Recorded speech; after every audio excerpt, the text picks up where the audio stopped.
And so the sixth component of the staff meeting is what we call the common questions and responses throughout the office. And here's some of the major factors that it does. First of all, we talk about that you should always have what is called a mission or purpose statement. Every staff member should know and memorize what the mission or purpose staff statement is. And it's very simple. All it is you're saying who we are, what do we do, and who do we do it for. That's it. Who we are, what do we do, and who do we do it for. That's the mission statement. And that is the purpose of why everybody comes into the office. And so every staff member should know and should memorize what the mission statement is. It's just a 30-second commercial, but that is the focus. It is the absolute pinnacle, the sole reason why you're there. Now, having said that, let me go into several of these topics relative to common questions and responses. And I want to go into the topic of sex, religion, and politics. And here's how that is handled in the office. And I had my staff members understand that if sex, religion, or politics were discussed in the office amongst staff members or patients, it was automatic grounds for termination. And here's why. It has to be unbelievably important, because no matter what you say about anything sexual related, anything religion related, or anything politics related, you are guaranteed to offend somebody. All of those topics are guaranteed to offend somebody, whether it's your patients or staff members. And nobody has the exact same opinions and life experiences with all three of those topics. And that's not the purpose of this office. The purpose of the office is to take care and help people. It is not to offend people in any format. And it's not, and therefore we pay no attention to the sexual orientation, religion, or politics. That has nothing to do with what we're treating patients for. We're treating patients for health-related problems. And you'll find that when you do this, when you eliminate those topics from your office, you will immediately, there will be staff members that will be thankful, because nobody has the same perspective of a sexual joke or a sexual innuendo. Everybody has different value systems to some degree. And so immediately when you eliminate that from your office, the staff talking or referencing anything about sex, politics, or religion, immediately you allow for a comfort zone, a non-threatening comfort zone. And that's what that work should be. Your work should be, it should pretty much be a safe place. It should not be someplace where people are threatened. So, and the reason I say it's automatic grounds for termination is because I wanted my staff to know what was important to me. Now, there's other ways of doing it. Sometimes you could say on a scale of 1 to 10, this is a 9 or this is a 10. So that gives a quantification number. But when you start saying things like it's automatic grounds for termination, then they understand that this is absolute. That there is, there's about 5 to 7 things, and I'll point those out later, that are automatic grounds for termination. Well, that's 3 of them right there. In other words, we do not want to be creating problems at all. And the doctor is the lead. So if the doctor is saying anything religious-wise or political-wise or sexual-wise, the staff will take the lead, and they'll just follow right up. And so the doctor has to be very careful about also not, specifically the doctor, not saying anything relative to religion, politics, or sex. So in your office, the best thing that can happen in your office is nobody know anything about, sex, religion, or politics, because you are guaranteed to offend somebody. And this is not the place. A chiropractic office is not the place for any of that. And how to handle that. So if patients bring up any of these topics, politics, especially now, it's such a charged political environment. There is no way that I want patients to be engaging in conversations of politics with any of my staff members you are guaranteed to be offending people. So the staff members have to know that they're not to be engaging, and then they're not to be propagating these conversations with patients, and they're to be terminating them. And that's all we'd say. That's a topic that we'd rather not discuss in this office. That's as easy as how it's handled, is when the staff members are just trained. If any of that comes up, that's all they have to say is those are not topics that we discuss in this office. Now, the next one is healthcare. And this is another topic that doctors, and what happens is staff members will, they'll start giving advice to patients about healthcare inadvertently, and you can't do that. And the number one reason you can't do that is because it undermines the authority of the doctor. That's number one reason. But also the staff is not licensed, but also if the staff member is an employee and it happened at the place of employment, then the doctor is partly liable. So if anything negative happens as a result of it, then the doctor's liable. So there's liability attached when your staff members start saying healthcare related issues. And I'll give you an example. This happened, I remember one time, a patient came out and said something about pain, and I remember a staff member said, I take ibuprofen for it. I'm like, there is no way that any unlicensed staff member should be giving any type of comments relative to health care while they are in my employment. That's literally malpractice. If something were to happen with that patient relative to that topic, and they were the employee, and it happened under the grounds of being the employee, you're liable for malpractice. So those are the main reasons why your staff member should never be talking about healthcare issues. Now, the only exception for that is when a staff member is actually taught or trained to teach somebody how to use an ice pack, or when, say, a staff member does a patient education report of findings. In other words, they're trained in your system of education. That's the only difference to that. But too many times when staff members will just start commenting on their own and their own experiences, whether it's using remedies or supplements or herbs or something, it could be anything. But it's your undermining authority, and you're liable if something goes wrong. And by the way, that was another one of the topics that was grounds for termination. It was that important. I do not want any of my staff members creating liability issues for me or undermining my authority. And what should be said when a patient says anything to a staff member, and this, by the way, mostly happens at the front desk, but when when a patient says anything to a staff member, what the staff should say is, did you tell Dr. X that? Be sure to tell Dr. X. That's how, in other words, it's redirected. So the staff member doesn't comment on it. They said, did you tell Dr. X? Make sure you tell Dr. X, okay? So in other words, you put the authority back onto the doctor.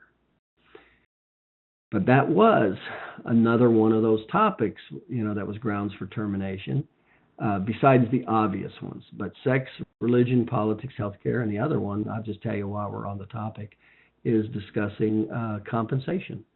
None of my staff members were allowed to talk about their compensation relative to any other staff members. That is a single best way to start creating problems in your office when somebody's making more money than somebody else. And so that's just not even allowed. That's automatic grounds for termination. And when you do these things, some of these topics like this, it may sound harsh, but it stops a tremendous amount of problems. Everything I just talked about creates big problems, and it stops a lot of big problems. Now, patient visits. I'm going to go into a couple of these topics when I talk about service specifically, but we always want to know what the patient visits are on. If the patients are on their visits, or they're not, and if not, why. The thing here, it says ask versus tell. This is a very common problem in chiropractors' office. Most people have low confrontation. And so they'll ask instead of tell. And a common example of this is when the patient comes to the front and the front desk person says, "When does the doctor want to see you again?" See, it's easier to ask than to make an authoritative statement. Some people have confrontation issues to make an authoritative statement, to say, "Well, I see the doctor wants to see you Monday." See, that's an authoritative statement, as opposed to the staff member going, "When does the doctor want to see you again?" Well, that's very passive and weak, but that also tells you that there's no training. Either there's bad training or no training going on, because that type of communication should never be happening with that topic. We should be directing and controlling and leading and informing patients. And then the purpose of care. Again, I'll go into these in detail, but the purpose of the care. It's real important that we educate the staff members the basics of the clinical components of what you do. In other words, what do we get out of the consultation? What are some major components that we get out of the consultation, and what does it tell us to help us find the diagnosis? What are the components of the exam? Each of the different exams. In other words, as an example, my staff was taught all the components of the exam and the meaning of the different tests and the exams, or the potential meanings, and how that relates to me understanding what the patient's problem is or how they're progressing. Purpose of the care. Same with the 3 phases of healing. My staff could tell you. My staff could probably tell over 80% of the chiropractors, what the test, what the meaning of the consultation meant, what the test meant, and how it relates to the 3 phases of healing. And that's what it should be, because it creates a lot of confidence in what's going on. The other one is the doctor's personal life. A lot of times patients will ask about the doctor's personal life. Well, that's not to be discussed. Now, that's not one of the, that's not grounds for termination, but it's not to be discussed, because that'll happen also. Now, the doctor the staff should know the basics of the doctor's schooling. So all your staff members should know your undergraduate, your certifications, your graduate, and your certifications. Now, all your staff should know that. That's going to occur every now and then. Same with costs. All the staff members should know the cost. Remember, one of the things that I always say is, with the systems in play, no staff member should ever have to stop what they're doing to ask any other person, what that person is paying, if it's paid up or not, and what their treatment schedule is, and when they're coming back next. That should never happen. If that's happening, that's a bad system and bad training, because now everybody's got to stop. Not only does one person has to stop doing what they're doing, which stops everything, now they got to go stop somebody else. And again, this is no big deal if you're seeing 40 visits a week and it's 11 o'clock in the afternoon. But you will never be busy or have good service or high efficiency or build a business with that kind of service at 5 o'clock in the afternoon on a Wednesday. And that's how you always want to measure everything you do. The busiest time of the week, which is typically Wednesday, the busiest time of the day from 4 to 6. That is, how is everything moving at your busiest time? That's when you make your evaluations on systems, not the weakest time, because that's when everything's stressed. So that has to do with cost. Make sure we go over the basics of x-rays with our staff, what we look at x-rays and why. We'll go over the therapies. What are the therapies? What do they do? How do they work? And why do we use them? And like I said, with the exams, same with the exams. All my staff knew the basics of all the standard exam I did, from ranges of motion. My staff could tell you all 3 ranges of motion. They could tell you the basic tests, muscle tests. They could tell you the basic nerve tests. They could tell you the basic orthopedic tests. Okay, so this all helps. And then same with the referrals. We always want to see who is referring. Remember, with referrals, you always want to know your 80%, your 17%, and your 3%. Remember, 20% of your business will give you 80% of your business. So you always want to be paying attention and to have a separate list. When it comes to your patients and referrals, you should have 3 lists. One is your 80% list. Those are the people that just come and go. They haven't referred anybody. They just come and go. The 20% people are the 17% of people that come and go, and they've referred at least one person. And so those are more valuable. And then the 3%ers are the people who have come and go, and they've referred 2 or more people. That becomes unbelievably important to know who those people are when we turn around and do our marketing events, because we're going to make sure that we put unbelievably high focus on the 3% and then and definitely the 20%. But we cover that more in marketing. And then you're going to just follow up with your ancillary items, your pillows, your back supports, vitamins, or orthotics. Make sure that your staff understands what they're for, how to promote them, what are the costs. They should just know. In other words, they shouldn't have to stop. If a patient wants to buy a neck support, the front desk person should not have to go, well, I don't know how that works, and stop everything and then go back and then stop the doctor and go, Doctor so-and-so wants to buy a pillow. How do we, what's that cost? Or what do we, that's the kind of stuff that never should happen. And that's from bad training and bad systems when that happens. I'll be going into some other techniques on how to stop that from happening. But these are the common questions. So you're going to have a section in your staff meeting where you want to cover common questions and responses. And one of the big things you'll see where it says patient visits, F right there. We're going to go into great detail. But every station should, when I say station, I'm talking about where every employee is, whether it's the front desk, the insurance, the therapy person. Every station should know exactly what to say to the patient there's about nine types of visits. 9 types of visits, from a day 1, day 2, day 3, day 4, day 5, regular visit, pre-re-exam, re-exam, and post-re-exam report. So there's 9 unique visits to a chiropractic office. And every staff member should know exactly what should be said on that particular visit, because there's some visits that some things need to be said, and there's some things that don't need to be said. What I'm going to say on a day 2 patient is very different than what I'm going to say on a day 10 patient, a regular visit patient. And so it is unbelievably important that all the staff members understand the clear distinctions of what they're supposed to say with each of those 9 unique types of visits. When the patient comes in other words, when the patient comes to their station and when the patient leaves their station, they should know exactly what to say, and that's what we cover. Now, in addition to that, they have to know the insurance categories, the 5 different types of insurance categories, the basics of cash, major medical, personal injury, workers' compensation, Medicare. So, and this is what creates high efficiency.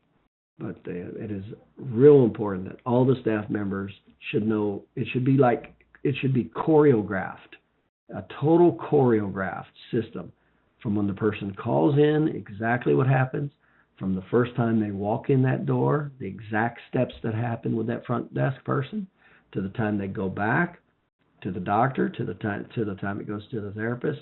What should that therapist be doing? And then when the therapist is done, what should they be saying and doing when that person leaves? And then at the front desk, what should that person be saying or doing when that person is leaving at the end of the first day? These are checklists, and they're systems. And when you don't do that, that's when you just get chaos. That's when you got people stopping and asking and things not going well, and you won't have much of an efficient patient flow, and it actually turns out to be bad service. So it's unbelievably important that at each station, and this was part of the staff meetings, I would do the training. I'd go, okay, and it would sound like this. I would test every now and then. I'd go, okay, day 3, therapist. What do you do when the patient leaves? What are the steps? What should you do? What's the checklist? What are the steps you should do when you're done with therapy? See, that's a system. That's that person, end of that visit, on day 3. Well, it's going to be different than day one. And so this becomes unbelievably important for high efficiency.